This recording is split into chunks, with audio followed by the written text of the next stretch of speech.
Caterina, the Clever Farm Girl.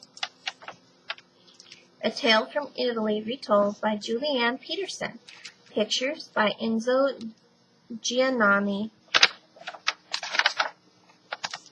Once upon a time there was a poor farmer who lived tending his vineyard. One day he found an object buried deep under some vines, and when he had cleaned off the dirt, he saw that it was a mortar made of gold. The farmer hurried home to show the treasure to his daughter. "I will give this gold mortar to the king," stated the farmer. "Maybe he will give me a fine reward." "Don't be silly, father," answered his daughter, who was called Caterina. "The king will not be satisfied with your gift, and he will say, 'What good is a mortar of gold without a gold pistol to hold?'" The farmer decided not to listen to Caterina's advice, and the next day he took the golden mortar to the king. The farmer couldn't believe his ears when the king said, "What good is a mortar of gold without a gold pistol to hold?" "But that's just what my daughter told me you'd say, your majesty," cried the farmer. "A most remarkable girl," reflected the king. "I think I should see just how remarkable. Take this pound of raw linen and tell your daughter to spin it and weave it into a cloth the length of 100 arms by tomorrow." That evening the farmer did not want to tell Caterina of his encounter with the king, but he felt he had no choice, and he showed her the pound of raw linen. Caterina shook the linen, and 3 small wooden silvers, which are often found in raw linen, fell to the ground. "Here, father," she said, "pick them up. Take these to the king and tell him I'll be happy to do the spinning and weaving if he will build a loom for me out of these 3 slivers." The next day the farmer returned to the palace, and this time he followed his daughter's advice. The king seemed most impressed than ever with the girl's cleverness. "I'd like to meet this daughter of yours," stated the king. "Have her come to the palace, neither hungry nor full, neither dressed nor undressed, not on foot nor on horseback, not by day, not by night."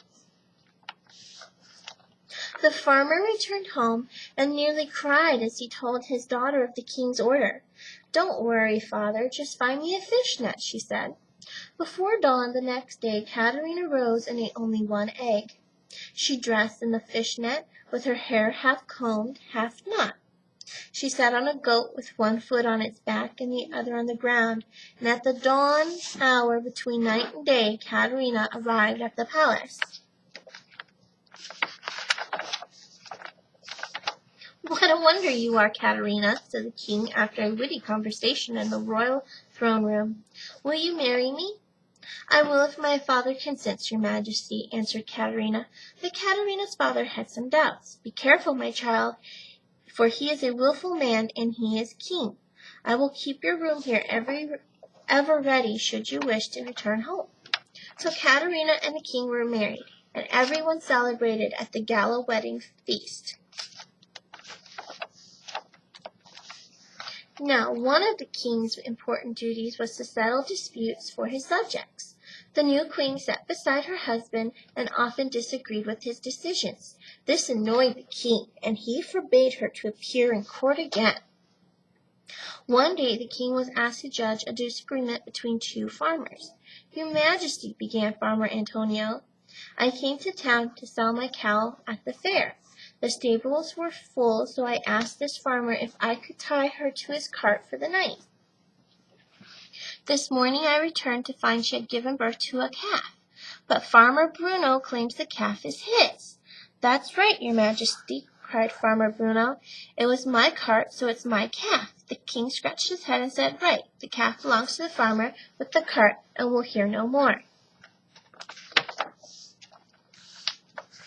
Farmer Antonio, the owner of the cow, could not understand such injustice, and neither could anyone else in the courtroom. "It wasn't like this," they said when Queen Caterina sat at his side. Farmer Antonio decided to find the queen and asked for her help. He went to the royal housekeeper, but was told the queen wasn't there. As he was leaving, he passed by the royal gardens and peeked in. he saw a lady. She didn't have a crown on her head, nor was she a great beauty, but there was something about her that made the farmer think that she must be the queen. Farmer Antonio slipped through the hedges and told her his tale. "Ah, that husband of mine," said the queen, "there's not much I can do, for he has forbidden me to interfere. But if you will not reveal me, I will give you this advice. Tomorrow the king will go out hunting in the great woods, and the heart of the woods is a lake, dry as a bone at this time of year. You must dress as a fisherman and pretend you are fishing with a net in your hands. The king will stop and laugh and ask you why you are fishing in a lake without water, and you must answer, 'Majesty, there's a better chance of catching a fish here on dry land than a cart giving birth to a calf.'" And so it was. The king at such an answer shouted, "This smells of the queen's counsel," and he stared hard at the farmer. But Farmer Antonio held his silence. "Very well," the king said at last. "I was wrong, and the calf is rightfully yours, and shall be returned to you." The farmer was about to thank the king, but the king was already galloping towards the palace. "Caterina!" shouted the king as he entered the royal hall. Caterina came down the grand stairs. "Caterina!" he screamed, "you have disobeyed me. You must return to your father's house. Take from the palace that which is most dear to you, and go. This palace is not big enough for both of us." "As you wish, my dear," said Caterina softly, "but I ask a favor. May I stay for a last supper with you tonight?" The king agreed, and Caterina went directly to the royal kitchens. She ordered the royal cook to prepare roast of lamb, pork, and wild boar, the king's favorite, ravioli, and anchovy toast, roasted nuts, and salty sage biscuits. And to quench the king's thirst tonight, she instructed the royal wine steward, "I want the oldest and strongest wines from our cellars."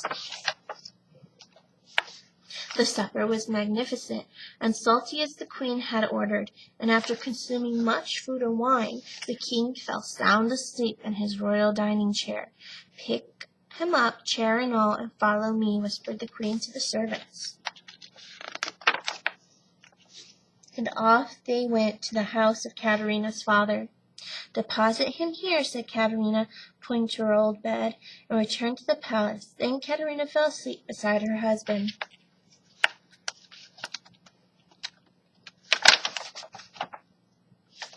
"What rough sheets these are," mumbled the king, half asleep next morning. "Oh, what a hard bed!" Then he heard the baying of sheep, and he opened his eyes to a low-beamed, very unroyal ceiling. "Where are we?" he asked his wife. "Didn't your Majesty tell me that I must return to my father's house? And didn't you tell me to take with me that which I hold most dear? And so I have." Then the king laughed and hugged his queen, and from that day the king kept his wife by his side, especially in court, and there was justice and happiness in the land. As for the golden mortar, the queen still keeps it on her dresser for her royal hairpin, and her father is probably in his vineyard this very minute, still digging around for a pestle. This story ends well, all told, for wisdom is richer than gold.